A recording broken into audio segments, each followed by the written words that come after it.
This game is called Escape from Whisper, and it's one of the more generic games you'll see from Coda.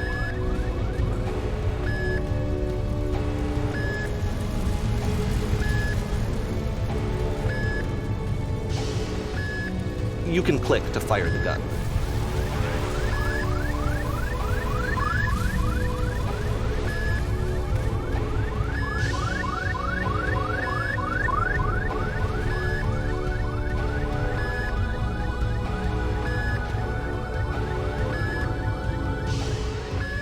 Security call breached. Hostile alien life forms inbound.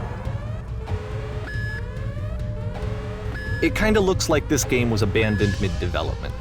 For instance, you have this gun, which you'd think would indicate that there are supposed to be monsters or enemies somewhere, but then clearly there are no enemies anywhere. You can't even reload the gun when you run out of bullets.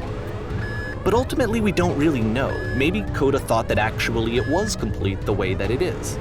And I think that we should talk about his games for what they are, rather than for what they're not.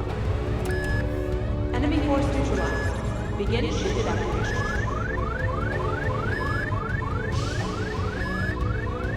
I love how you can see the bottom of the universe from this room.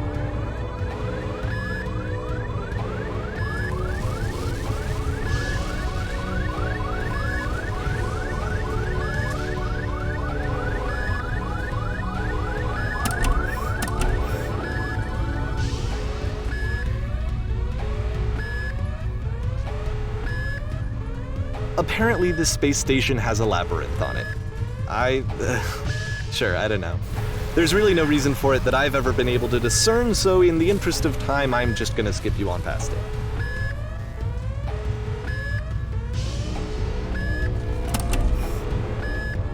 Okay, this is the part that's interesting. The game has this narrative about the Whisper Machine and how it has to be turned off, and then you get to the engine room.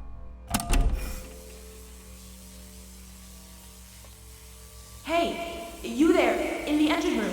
You could save us all. That beam is powering the Whisper Machine. We could disrupt it by introducing a great enough heat signature. If your body could stop the beam. It's so much to ask, but for all of our lives, would you do it? Could you give yourself?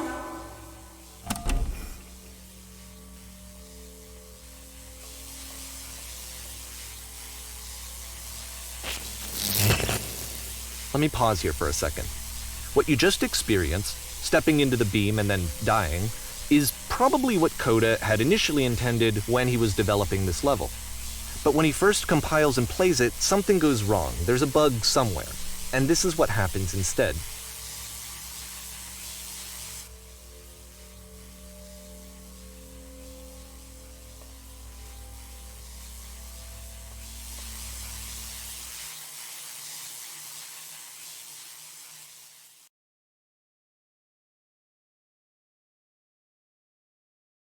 The beam causes you to start floating. And this is an important moment for him. Because yes, this is technically a glitch, but Coda identifies something human about it, like how small it makes you feel in the face of this larger chaotic system. Or this floating could be the afterlife, a peaceful place, juxtaposed against all of the hysteria that you've just had to traverse. I don't even know. I have no idea what he was thinking, but what's clear is that after making this, something lodges itself in his brain. He wants to do more of these really weird and experimental designs. So he stops work on this and moves on to a stream of tiny little games that go in all sorts of directions. Let's go ahead and take a look at the first game he made after leaving this one behind.